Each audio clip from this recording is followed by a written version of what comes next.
The Phantom saddle has been a staple in the Tethrd lineup, and for good reason. The Phantom is a super lightweight, efficient saddle, but it's got a lot of features that changed the saddle hunting industry. So we're gonna get this thing out of the box, we're gonna go over some features, and then we're gonna head out to the woods. I'm gonna show you how to use it and give you some tips and tricks to make yourself a more efficient saddle hunter. So in the box, you'll find the saddle itself and the instruction book.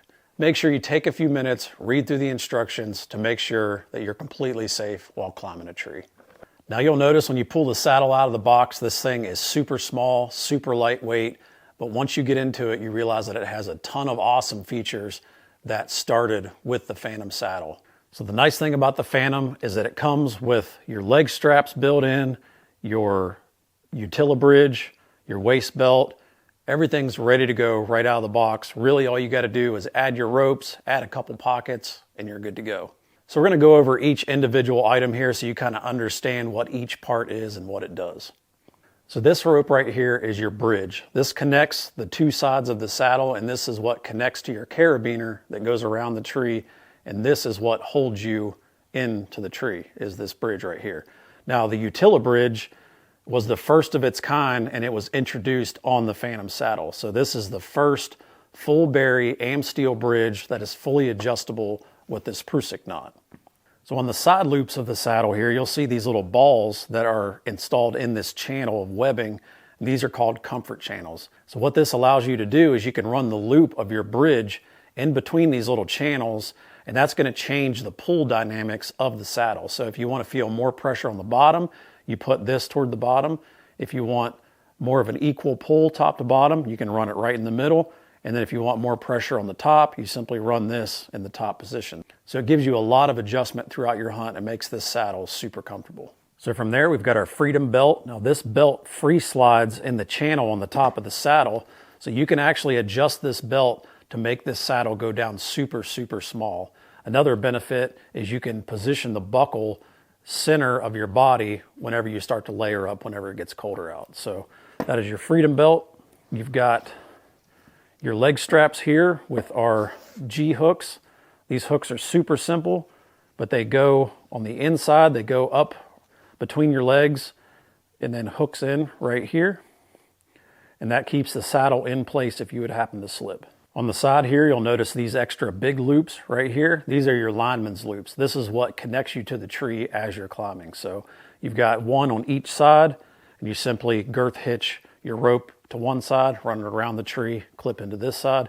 That way when you're climbing, you can climb hands-free, and it keeps you completely connected from the bottom to the top. From there, we've got our MOLLE that runs along the top and the bottom, so you can connect accessories in different pockets. We'll accept any MOLLE pocket or pouch that has a 1-inch MOLLE connection. You'll see on the top here, you've got our suspender loops, so you can use our suspenders to keep the saddle up when you've got your pockets really loaded down. And then the body of the saddle is made of a mil-spec mesh that is super rugged, it's super lightweight, and it's breathable in hot weather. So now that we've checked out all the features, let's take this thing, let's hop up in a tree. I'll go through some different things, give you some tips and tricks to get you up and running in your new Phantom saddle.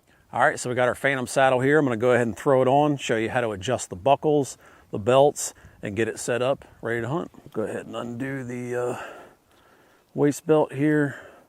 We'll adjust these leg straps out to where they're pretty long. Now, I like to take and throw the saddle over my head like this. That way you're not stepping through it with your muddy boots or whatever. I've got big feet, so I'd rather throw the saddle over my head. It's just a little bit easier. So we're gonna do the waist belt first. So it's very long right now. So we're gonna go ahead and get that adjusted. Now, as you'll see, the buckle on me is off to the left a good bit. So I'm gonna take and just grab that and just pull it. And it might be a little tight at first.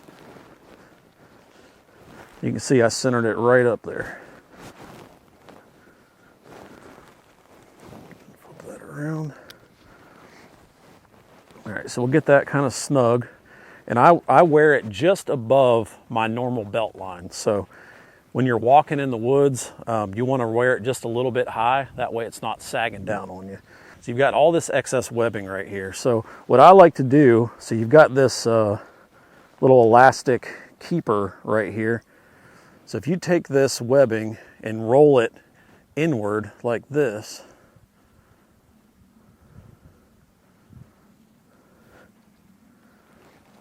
Roll it inward like that, and hopefully you can see this. Kind of get it nice and flat up against the rest of the webbing there, and then you can simply push that elastic keeper right over that whole roll of webbing.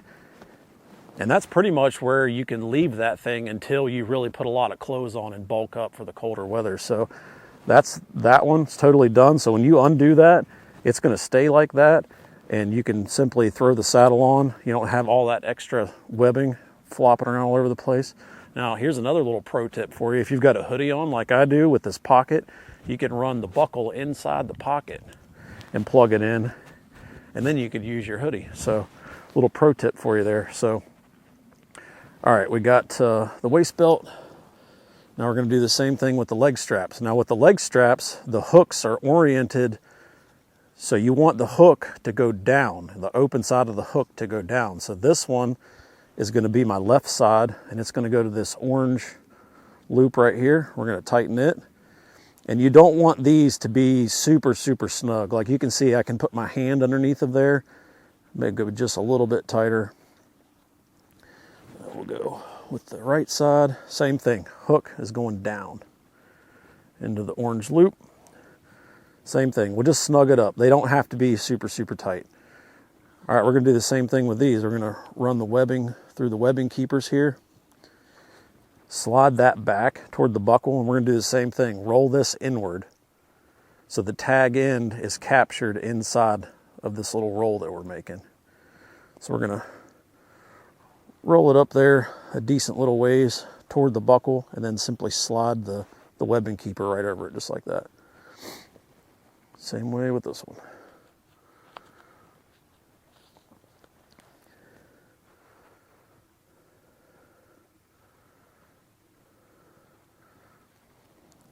By doing it this way, it really makes it easy to slide that elastic keeper right over there. So you're pretty much good to go, and that's where those are going to live until you need to adjust it, but you probably won't. So like that, and now you've got your utility bridge. So when I'm walking in the woods, I cinch this all the way down. So simply grab this stopper knot right here. You could put your hand or your fingers over top of the prusik.